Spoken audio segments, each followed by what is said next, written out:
واهتدى بهديه إلى يوم الدين أما بعد فأعوذ بالله من الشيطان الرجيم بسم الله الرحمن الرحيم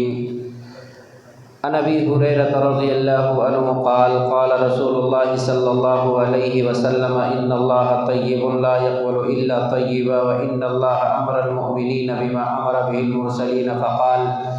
يا أيها الرسل كلوا من الطيبات وآمنوا صالحا إني بما تعملون عليم وقال يا أيها الذين آمنوا كلوا من طيبات ما رزقناكم ثم ذكر الرجل يطيل السفر أشعث أكبر يمد يديه إلى السماء يا ربي ومطعمه حرام ومشربه حرام وملبسه حرام وغذي بالحرام فأنى يستجاب لذلك اخرجہ مسلم فی کتاب الزکوٰۃ۔ محترم سامعین کرام، ابھی آپ کے سامنے مسلم شریف کے حوالے سے ایک روایت پیش کی گئی جس روایت کے راوی سیدنا ابو ہریرہ رضی اللہ تعالیٰ عنہ ہیں۔ وہ بیان فرماتے ہیں کہ اللہ کے رسول صلی اللہ علیہ وسلم نے بیان فرمایا کہ ان اللہ طیب، یقیناً اللہ رب العالمین پاک ہے، اور یہ طیب اللہ رب العالمین کے ناموں میں سے ایک نام ہے۔ اللہ رب العالمین پاک ہے اور پاک ہی چیزوں کو قبول فرماتا ہے۔ ناپاک چیز کو، نجس چیز کو، یا ایسی چیز جس کے اندر حرام کی ملاوٹ ہو، چوری کی ملاوٹ ہو، یا اسی طرح سے حرام طریقے سے جو چیز کمائی گئی ہو، اسے اللہ رب العالمین قبول نہیں فرماتا ہے۔ اور جو حلال کی کمائی ہو وہ اللہ رب العالمین زکوٰۃ کے اندر، صدقات کے اندر، خیرات کے اندر قبول فرماتا ہے۔ اللہ رب العالمین پاک ہے، پاک چیزوں کو قبول کرتا ہے۔ اللہ رب العالمین نے مومنوں کو وہی حکم دیا جو اپنے رسولوں کو حکم دیا تھا۔ رسولوں کو یہ حکم دیا تھا کہ اے رسولوں، جو پاکیزہ رزق ہم نے آپ کو دیا ہے انہی پاکیزہ روزیوں میں سے تم کھاؤ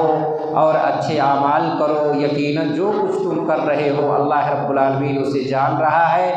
اور یہی حکم اللہ رب العالمین نے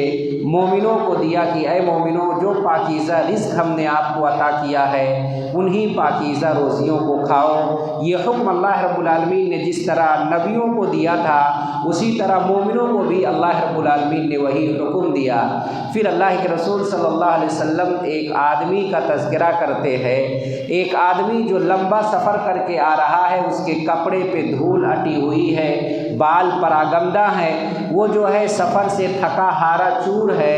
اور وہ ہاتھ اٹھا کر کے بارگاہ ربانی میں دعا کرتا ہے، اللہ رب العالمین سے مانگتا ہے، لیکن اس کی دعا بارگاہ ربانی تک نہیں پہنچتی ہے۔ اللہ رب العالمین اس کی دعا کو شرف قبولیت سے نہیں نوازتا ہے، حالانکہ وہ اتنی عاجزی کے ساتھ دعا مانگ رہا ہے، ہاتھ اٹھا کر کے دعا مانگ رہا ہے، یا ربی ربی کہہ کر کے دعا مانگ رہا ہے۔ یہ ساری چیزیں دعا کی قبولیت کے اسباب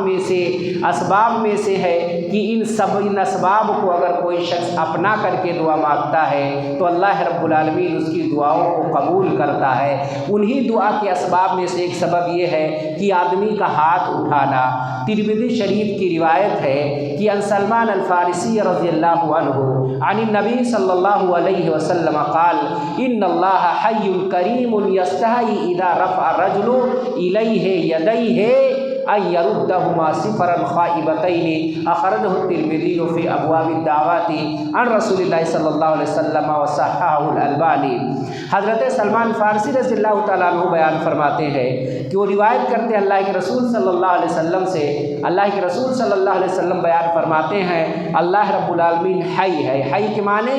زندہ ہے، اللہ رب العالمین زندہ ہے، کریم ہے، اور اللہ رب العالمین حیا کرتا ہے جب کوئی آدمی جو ہے اپنے دونوں ہاتھ کو اٹھا کر کے اللہ رب العالمین سے مانگتا ہے، اپنے دستے سوال دراز کرتا ہے، اپنے ہاتھ کو اٹھا کر کے اللہ رب العالمین سے مانگتا ہے، تو اللہ رب العالمین اس کے ہاتھ کو خالی لوٹاتے ہوئے حیا محسوس کرتا ہے۔ یہ آدمی جو سفر کے اندر ہے، یہ ہاتھ اٹھا کر کے دعا کر رہا ہے، لیکن اس کی دعا قبول نہیں ہو رہی ہے، سفر سے آیا ہوا ہے، جس عالم میں اگر کوئی شخص دعا کرے اللہ اس کی دعا کو قبول کرتا ہے، عاجزی کے ساتھ، انکساری کے ساتھ، گڑ گڑا کر کے، اصرار کر کے بار بار کوئی اللہ رب العالمین سے مانگتا ہے تو اللہ رب العالمین اس کی دعا کو رائگاں نہیں کرتا ہے۔ مسافر ہے، سفر کر رہا ہے، ٹرین کا سفر ہے، بائک کا سفر ہے، گاڑی کا سفر ہے،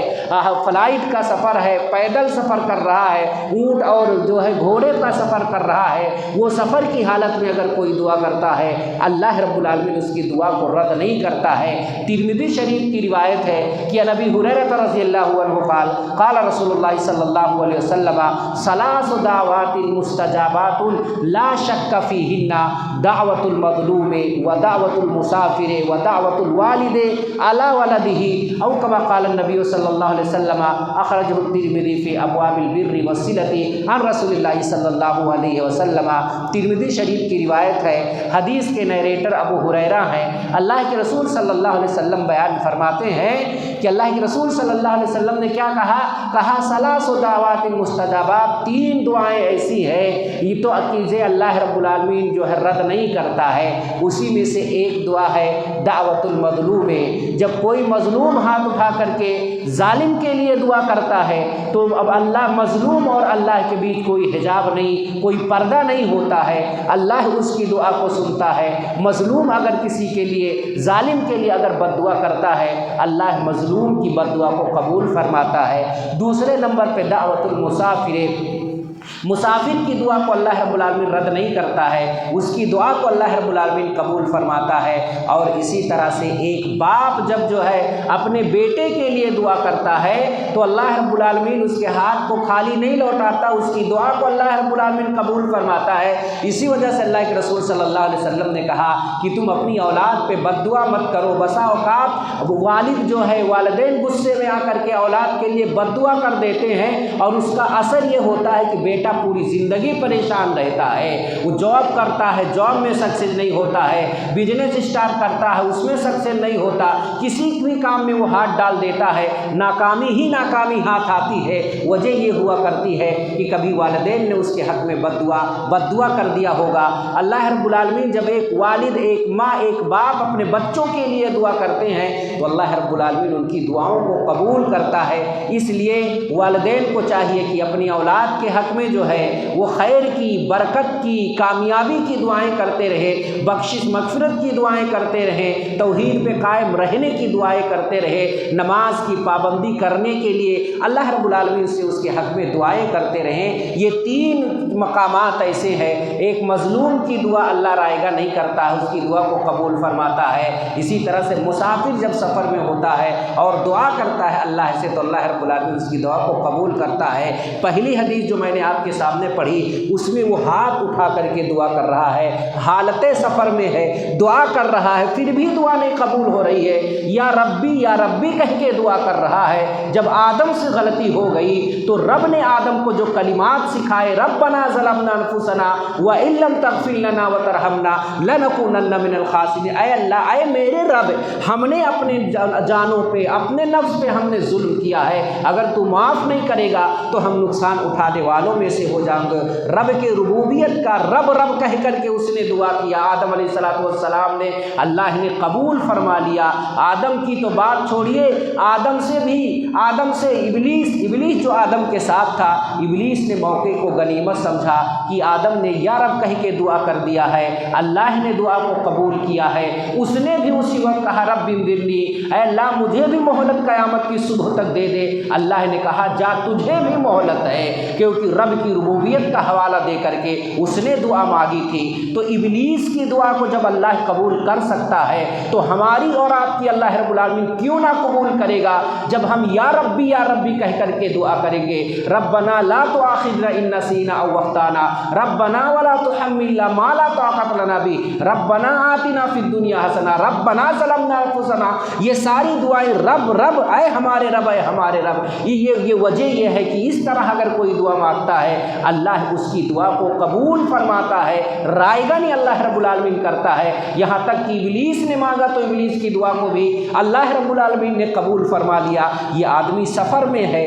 ہاتھ اٹھا کر کے دعا کر رہا ہے، سفر میں ہے سب، جبکہ وہاں دعا قبول ہوتی ہے، وہ پھر بھی اس کی دعا نہیں قبول ہو رہی ہے، یا ربی کہہ کے مانگ رہا، پھر بھی دعا نہیں قبول ہو رہی ہے۔ اللہ کے رسول صلی اللہ علیہ وسلم سے پوچھا گیا اس کی وجہ کیا ہے، تو اللہ کے رسول صلی اللہ علیہ وسلم نے کیا کہا، مطعمہ حرام، اس کے پیٹ میں جو غذا ہے، جو کھانا ہے وہ حرام کا نوالا ہے، حرام کی غذا وہ کھائے ہے، حرام نوالا اپنے پیٹ کے اندر داخل کیا ہے، حرام کمائی سے کسی کا چوری کر کے کھایا ہے، کسی کے یہاں ڈاکہ ڈال کر کے کھایا ہے، کسی بھائی کے زمین کو ناجائز طریقے سے غصب کر کے وہ کھا رہا ہے، کسی مظلوم کے مال کو، یتیم کے مال کو ہڑپا ہوا ہے، ہڑپے ہوئے مال کو کھا رہا ہے، اس کی غذا جو ہے، اس کے پیٹ میں جو کھانا ہے وہ کھانا حرام کا ہے۔ اور اسی طرح سے اللہ کے رسول ومشربہ حرام، جو پانی وہ پی کر کے آیا ہوا ہے وہ پانی بھی حرام کا ہے، کہیں سے چرا کر کے پی لیا ہے، کسی سے چھین کر کے پی لیا ہے، بغیر اجازت کے پی لیا ہے۔ اللہ کے رسول کہتے اس کا جو پانی ہے نا وہ پانی بھی حرام کا ہے، جو پانی اس نے پیا ہے۔ اور اللہ کے رسول صلی اللہ علیہ وسلم بیان فرماتے ہیں وَمَلْبَسَهُ حرام، اور اس کے بدن پہ جو کپڑا ہے، جو لباس جو ہے، جو لباس پہنا ہوا ہے، لباس زیب تن کیا ہوا ہے، وہ لباس بھی حرام کا ہے، وہ لباس بھی حلال طریقے سے نہیں، حرام کمائی سے اس نے بنوایا ہے، اور اس کی پرورش بھی حرام چیزوں میں ہوئی ہے، اس کے والدین نے اس کو حرام چیز کھلائی ہے، حرام سے اس کو پالا پوسا بڑا کیا ہے۔ اللہ کے رسول کہتے اس کی پرورش ہی حرام چیزوں میں ہوئی ہے۔ اللہ کے رسول صلی اللہ علیہ وسلم بیان فرمایا وَأَنَّ يُسْتَجَابُ لِذَلِكَ، معاملہ جب ایسا ہے، کھانا بھی حرام کا، پانی بھی حرام کا، پہناوا بھی حرام کا، پرورش بھی حرام کا، وَأَنَّ يُسْتَجَابُ لِذَلِكَ، پھر اللہ کیسے اس کی دعا کو قبول فرمائے۔ میرے بھائیوں، اس سے پتہ یہ چلا کہ دعا کے قبولیت کے اسباب میں سے سب سے اہم سبب جو ہے ہماری کمائی کا حلال ہونا ہے، ہمارے کھانے کا حلال ہونا ہے، ہمارا لباس حلال کا ہو، ہماری پرورش حلال کی ہو۔ یہ شرطیں اگر ہماری دعا کے اندر پائی جائیں گی تو اللہ رب العالمین ہماری دعاؤں کو قبول کرے گا، ورنہ کتنا بھی گریہ وزاری کے ساتھ، عاجزی کے ساتھ، انکساری کے ساتھ،